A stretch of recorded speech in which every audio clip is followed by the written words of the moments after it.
walang ebidensya or may ebidensya pero yung ebidensya is not sufficient to prove the charges, either the Senate will be a kangaroo court and convict without evidence, or we will be wasting our time. So wala rin problema sa number 2, Mr. President.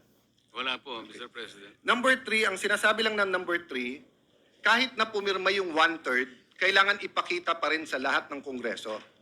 Isa po sa hinanakit ko po yun nung bata ako dahil ako po'y payat noon at hindi katangkaran. Parati akong saling pusa sa basketball, baseball, volleyball, dahil hindi po ako ganong kagaling sa sports. Sa Congress ba, hindi ba tamang rule to? Na kahit wala ka sa majority, kahit wala ka sa qualified minority, kapag ka may impeachment, merely being elected as a representative of the district or of the party list, dapat ipakita man lang sa iyo yung articles of impeachment at saka yung ebidensya. Tama po kayo. Wala man lang po akong nakita sapagkat ako po hindi isinali sa pakakitaan ng... So naiintindihan niyo po kung paano maging saling Hindi ko pusa. nga po alam na meron na po pala. Hindi man lang kami binigyan eh. Kaya nung tinanong ko po yung aking mga kasama, kayo pala binigyan, bigyan nyo nga ako ng kopya para mabasa ko. Wala rin kami. Paano nyo pinirmahan? O hindi naman namin binasa nung pinirmahan na. Basta meron lang binigay ng mga signature pages. Doon lang kami pumirma. So Well, hindi nyo nabasa? Hindi. God and the world has a way of correcting itself because now I have the privilege of serving the people here, not as a saling-pusa, and definitely, Your Honor, as chairman of the Senate Blue Ribbon Committee, is not a saling-pusa here in the Senate. In fact, you are an esteemed neophyte with a very powerful committee. So, again, number 3 is just a simple walang saling-pusa rule, which is very good. Number 4, respondent have the opportunity to be heard on the draft articles of impeachment. Hindi ko na po babasahin dahil mahaba, pero basically ang sabi ng Supreme Court dito, hindi naman kailangan pumunta doon ang Vice President. Pwedeng through pleadings. Meron po bang masama dito, Mr. President, na kapag may na-impeach, bigyan man lang siya ng kopya at pasagutin muna siya sa House bago siya pasagutin sa Senate? May masama po ba dito? Wala pong masama, Mr. President. Ang totoo nga po, sinasabi nga na dapat i-repair po lahat ng impeachment complaints kahit na yung pinirmahan ng 1/3 o higit pa, i-repair sa Committee on Justice. Yun po ang paraan siguro para magkaroon man lang ng pagkakataon ng Vice President, kahit na by pleadings lang, makasagot siya. Yeah. Pero hindi nga po ibinigay. Before I go to number 5, just because I like your answer, Mr. President, one thing that guides me, no? So I've in coming to my decision with this, I follow 2 books. One, the Bible, which is of course a covenant between God and people, tayo, and the Constitution, which is a covenant among the Filipino people and the government, no? Alam mo, both books talk about due process. Ang Panginoon, nung kinain ni Adam at Eve yung prohibited fruit, nagtanong muna siya, ba't kayo nagtatago? Hindi nag-accuse, nagtanong muna, pero alam na ng Diyos. So ang ibig lang sabihin ng due process, sabi ng desisyon ng Supreme Court, magtanong ka muna bago ka humusga. So Mr. President, I was thinking, what if naging masyadong emotional yung eleksyon ng huli? And one-third of members of Congress ay naging anti-administration at ang kinahaharap natin ngayon ay isang impeachment labang kay President Marcos at pag siya'y na-impeach, magiging presidente si Vice President Sara. I wonder if all of us in this room and out of this room will still have the same paninindigan. I hope I will. I'm not judging. I am just saying, Mr. President, what helps me is those 2 books, but also to put myself in the opposite side, to put myself in that position. What if, so I'm looking, I see my good friend, former Senate President Subiri, shaking his head. So natanaw ko tuloy si Senator Kiko. What if Vice President Lenny and Senator Kiko won in 2022? And what if ang ini-impeach ngayon ay si Senator Kiko?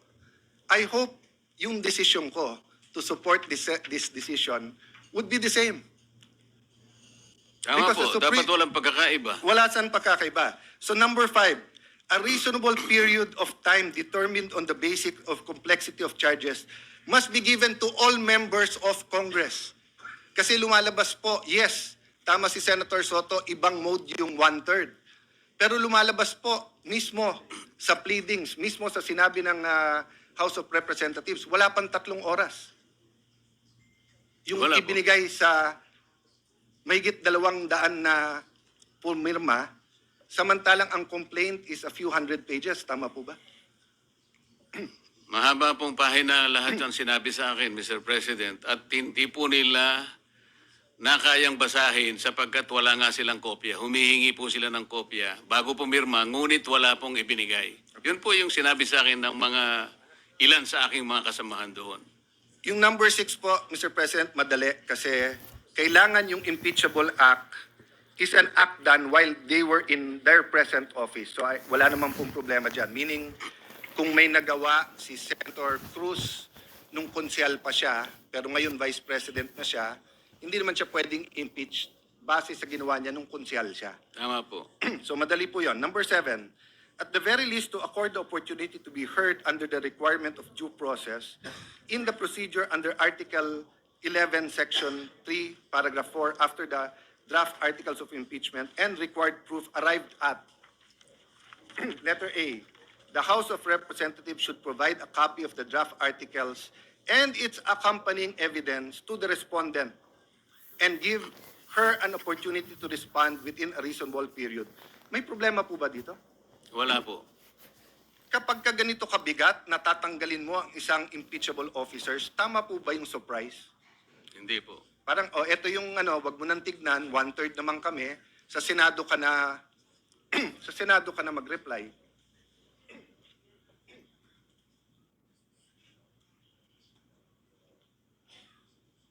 Letter B simply states that all members, again, it's the walang saling pusa. So, Mr. President, in other words, it is not true that it is now too difficult. Sundin lang yung page 93, 94. Whether it's February 6 for the Vice President or if anyone wants to file an impeachment against anyone, magagawa to at any time. Tama po, Mr. President. Let me reverse my question, Mr. President. Dapat ba maging madali mag-impeach ng isang officer? I'm asking, of course, your opinion that I value, Mr. President. Depende po sa ini-impeach na opisyal. Pero kinakailangan po hindi dapat magmadali. Kaya dalawa po kasing bagay yun eh. Kailangan po siyang mapagbigyan ng due process niya at gaano man po karami yung ebidensyang inaharap sa kanya. Bigyan natin siya ng pagkakataong makasagot. So maaari pong mahirapan ng konti, magal ng konti. Ngunit kailangan po natin ibigay lahat ng proseso sa ini-impeach at sa mga nag-i-impeach. I value your answer on due process, Mr. President, and that's my second point. But if you would just also accept, or maybe I can put on record, I'm of the personal view, hindi dapat maging madali mag-impeach ng isang impeachable officer. Bakit po? Unang-una, ilan lang po sila sa ating bansa. Ombudsman, member of constitutional commissions, President, Vice President, Supreme Court. Hindi dapat madali dahil it's an extraordinary remedy in extraordinary circumstance not to penalize them, but para protektahan ng ating bansa at para nga po alisin sila sa equation if they will damage our country. So the difference po with this impeachment sa iba, at least the impeachment of President, my friends here, who are of that administration was with us, against us, or like Senator Jinggoy and Senator JV, yung feeling kasi doon is that if there was another day na hindi na impeach, magagamit yung opisina na yon. Kasi presidente pinag-uusapan. Ganon din sa Chief Justice, na habang nandun ka, ma-impluensyan mo yung korte. Pero pag pinag-uusapan mo Vice President ngayon, wala naman siyang hawak na departamento, wala siyang hawak na agency, wala namang police, militar, NBI, Coast Guard, whatever under sa kanya. Yes, we should hold her accountable kung may ginawang mali. Dapat i-impeach pag may ginawang mali. Pero it's not true that today and tomorrow matters that much. Because wala naman siyang opisina na magagamit not only to cover her tracks or to damage the country. Di ba? In fact, I doubt kung walang perpetual disqualification yan, baka iba ang suma natin ngayon. But I don't want to go to the political aspect. The point I want to make, Mr. President, is para tayong nag-Goldilocks, pag gusto natin yung i-impeach natin, so nung time na yon na gustong impeach si President Erap, padaliin natin. At kung hindi, walk out tayo. Kung kakampi mo si GMA, pahirapan natin. Kung kakampi mo si Duterte, pahirapan natin. Diba? So, in that point, I see why the Supreme Court, they made a statement nag-statement sila about history. Sabi ng Supreme Court,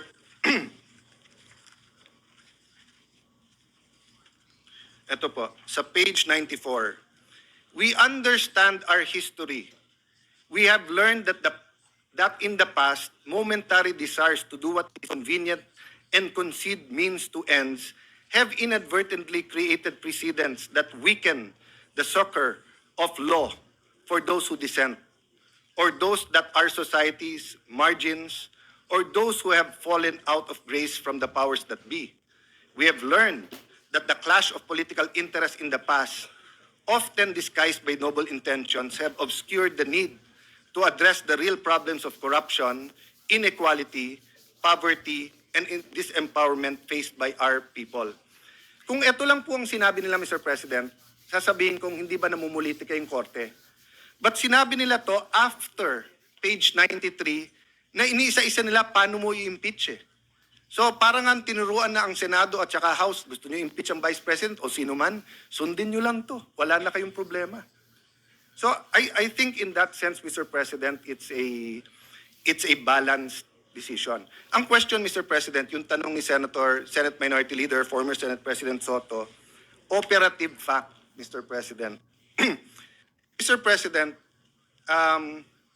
may I venture to answer the question of Senator Soto nung tinanong niya, ano to? Diba? Ano to yung nag-robe, etc. Nasagot na po kasi ni Sara Geronimo yon. Nung sinabi niya kay Coco Martin, there was never an us. There was never an us. Sinabi kasi ng Supreme Court na void ab initio to. But I have a reason, Mr. Minority Leader, former Senate President, and Senator Ping, why I bring this up. Because I agree with Senator Ping na ano ang i-dismiss natin. Because ang sinasabi ng Supreme Court, and that goes to my last point, for your consideration, Senator Marcoleta, sabi ng Supreme Court, there was never an us, ibig sabihin, void ab initio. So wala tayong i-dismiss. So theoretically, if we do not do anything today, we are following the Supreme Court decision. Except, that's why I'm agreeing with you. So agree with me when I'm agreeing with you, Mr. Senate President and Senator Ping. However, human nature is that if we do not do anything, people will say it's pending. And we do have the 1 year one filing bar. So the Constitution did not intend that every single day of your life as ombudsman, as vice president, president, may nakatutok sa yung impeachment. So it is also fair to the vice president that we dispose of this. The question now is, if it is void ab initio, why did the Supreme Court not apply the doctrine of operative fact? In my research, two reasons. One, hindi po bringing up ng House of Representatives ito. Bringing up po to ng House of Representatives later on in the MR. Number two, there is a rule that kapag ka magkakaroon ng injustice or may ma-oppress, hindi pwede yung operative fact. So since my finding, please correct me, Senator Marcoleta, if I'm wrong. Since my finding po ang Supreme Court na sinircumvent yung 1 year bar, hindi ka ngayon pwede mag-operative fact kasi para mo ni-reward ngayon yung circumvention. Am I correct sa Yes, Mr. pagkaintindi? President, because the doctrine of operative fact is based on equity and fairness. Wala pong equity talaga eh. Hindi po sinunod ang mga tuntunin. So, sa umpisa pa lang, nagpalusot na, kaya hindi po pwedeng gamitin yung operative fact. I see former Secretary Jeremiah Bellica in the crowd. Sa ease of doing business,